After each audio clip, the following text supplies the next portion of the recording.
Mis amigos, si el tema del trabajo doméstico ha sido un tema que se ha tratado, se ha analizado, esta resolución que emitió el Ministerio de Trabajo y que hace unas 2 semanas, pues el Tribunal Constitucional pues declaró la resolución inconstitucional por violentar por no ajustarse ¿verdad?, al cumplimiento de las leyes y de la propia Constitución.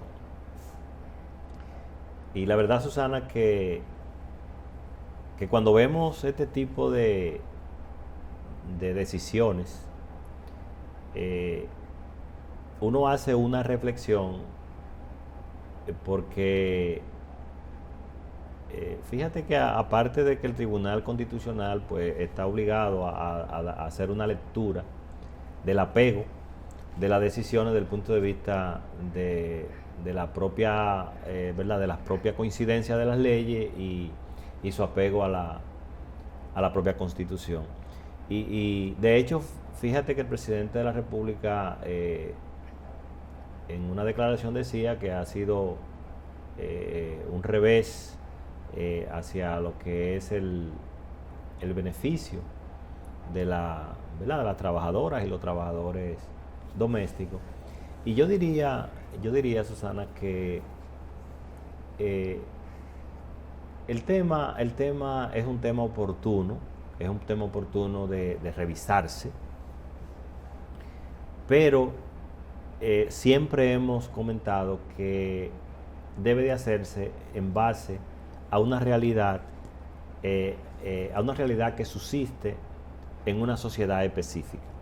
Si vemos los modelos de otras sociedades,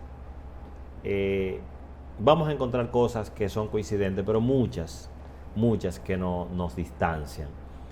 Y en un momento tú mencionabas, Susana, el tema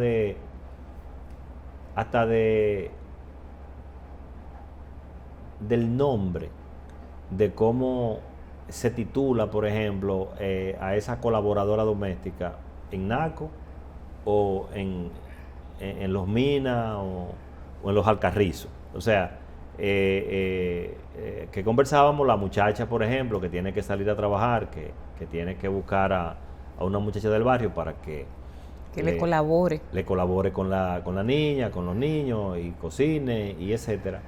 Entonces, ahí tú tienes una realidad. Y cómo tú obligas, por ejemplo, porque el contrato de trabajo de esa es igual que la del contrato de trabajo. Un contrato de trabajo. Es la misma, ¿me entiendes? Entonces, si tú estás obligando a la que está a la ama, a la jefa de casa que está en el millón, igual obliga a la jefa de casa que está en los Alcarrizos, que igual tiene a una colaboradora, a que se registre en la TCS, etcétera, etcétera. Se estaba hablando, inclusive ya habían algunos que estaban llegando más lejos de otorgar prestaciones laborales. Donde la ley establece cuáles son los derechos que tiene esa empleada que colabora, como tú dices. Porque es que el Código de Trabajo establece lo que por ley le corresponde. Basilio, no solamente los empleados domésticos en este país reciben salarios deprimidos. El salario mínimo, con todos los últimos ajustes que ha recibido, sigue siendo un salario deprimido. Porque esa es la realidad que tenemos país. Susana, pero es que hay un problema, mira, para analizar objetivamente eso que tú planteas. Tú tienes una clasificación de empresas, ¿verdad? Empresa pequeña, una mediana, grande, ¿verdad? Pyme, mi pyme. Y tiene unos rangos, pero ¿cómo tú mides el rango de ingreso de un empleado? O sea, cuando tú tienes una realidad, para ponerte un ejemplo, vamos a suponer la muchacha que trabaja en una banca de lotería. Y una primita le atiende a la niña. Esa no es su empleado. Exacto. Entonces, o una vecina que tiene, o sea, hay una realidad. Y ahora tú del otro lado, tú tienes entonces otro mundo. Pero ¿qué pasa? bajo lo que se estaba estableciendo, igual, la de Naco, la del Millón y la de los Alcarrizos tienen una empleada doméstica bajo los preceptos que se estaban estableciendo y tenía que cumplir, tenía que pagar por ella, todo lo que establece la seguridad social, todo el proceso de su vida, de información, etcétera, etcétera. Se estaban midiendo bajo las mismas variables, ¿verdad? Para decirlo en un lenguaje más llano. Pero tú tienes otra realidad, Basilio. Tú viniste a la capital, ¿verdad? Comenzaste a realizar una actividad productiva que más o menos te fue bien, tomaste la decisión de formar familia, ¿verdad? Tanto tu esposa como tú tienen que salir a la calle para poder subsistir y los compromisos que tienen. Y deciden traer a una sobrina, a una prima, a un pariente, a la hija de una vecina, ¿verdad? De una persona llegada a la familia. Ella en tu casa, amén de que hay personas, ¿verdad?, que tratan al otro de manera no justa, pero esa persona que está en tu casa está bajo la condición de familia. Recibe una ayuda, tú la mandas a la universidad, si ya está en esa edad, tú la mandas a la escuela, de lo que llega a la casa, tú compartes con ella cuando la muchacha va donde su familia, etcétera, etcétera. Esa muchacha no está bajo las condiciones de una empleada, Basilio. Y según lo que se establece, ella es tu empleada, pero no lo es. Mira, Susana, lo que pasa es que cuando las instituciones, ¿verdad?, nos toca que el que la dirige ha estado bajo ese modelo, ¿verdad?, ese único modelo, es muy difícil entender. Y yo te pongo ejemplos sencillos. Mira, cuando yo voy al campo, siempre me recogen, mire, racimo de guineo, los rulos, esto, lo otro. Exacto. Como es tanto vibre que tú tú ponerlo por ahí que se madure y se dañe. Pero, por ejemplo, las personas que me colaboran en la casa, pues le divido y se llevan su parte. Entonces yo te pregunto a ti, entonces, ¿cómo registramos eso? ¿Cómo sumamos eso? ¿Cómo sumamos eso? ¿Me entiendes? O sea, ¿cómo se lo resto del salario? Entonces, por lo que tú decías, lo que pasa es que aquí hay producto de nuestra manera, de nuestra forma, de cómo somos. Nosotros hacemos y desarrollamos una empatía, por lo que tú decías. Muy buen punto el que tratas. De que son tu familia. Entonces, que nuestra naturaleza es diferente, Basilio. Nuestra naturaleza, sociológicamente hablando, nosotros somos diferentes a los países de Sudamérica. No te voy a poner el ejemplo de Estados Unidos. A los países de Sudamérica nosotros somos diferentes. Nuestras condiciones son diferentes. Nosotros somos un país mucho más pequeño y solamente, como tú magistralmente decías, solamente en una clase existe una empleada doméstica. En una clase, y una clase elevada, existe una empleada doméstica. Lo demás, tú tienes una muchacha que te ayuda.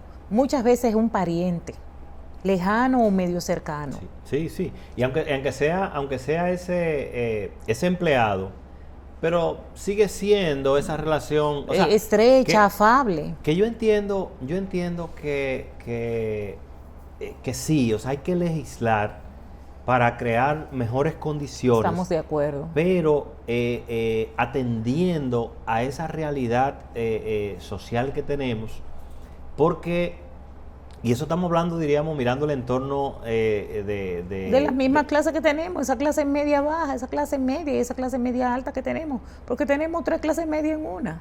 Esa es la realidad. Susana, pero hay un tema. Nosotros estamos mirando, estamos haciendo un análisis quizás enfocado a Santo Domingo, al distrito en sentido general. Pero cuando tú te vas entonces a Santiago, a La Romana, a San Juan, que igual tú tienes, ¿verdad? Tienes condiciones iguales con la necesidad de tener colaboración. O sea, que yo diría que lo que hay que mirar es, y ahí el Estado tiene que revisar su parte para poder que el Estado se sacrifique entonces en este caso el patrono, y poder generar una figura que realmente beneficie de manera justa a ese trabajador servicios social. de salud, sus servicios de salud, por ser un empleado de esa naturaleza.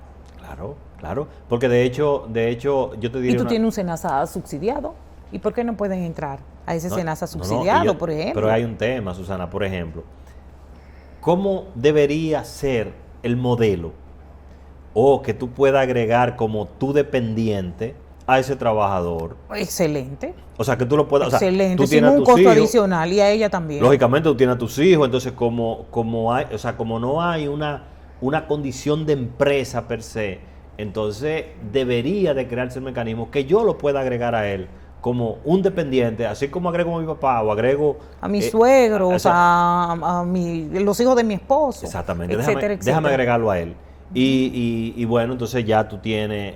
porque Tú tienes una cobertura de seguridad social. correctamente, así es. Es Así, y correcto. pago por él y todo eso. Son temas que Son yo... opciones. Sí, y que vale la pena sentarse a buscar el mejor mecanismo donde no solamente se le cargue diríamos, Al dominicano común. al dominicano común. Así Basilio, que, y en otro orden, antes de irnos a la pausa, hay otro elemento que se debe tomar en consideración y es el siguiente. Basilio, esa persona que tú tienes, que te brinda soporte en tu casa, bajo lo que se pretendía hacer, tu casa inmediatamente, según lo que establece el Código de Trabajo, se convierte en una empresa, pero en tu casa tú no produces bienes, ni servicios, ni produces ganancias. Es que hay muchos... por ser... es que hay muchos temas que se pierden. Porque, eran violatorios. Por ejemplo, el tema del control, por ejemplo, tema de horario, seguimiento. O sea, hay una serie de cuestiones que la característica del hogar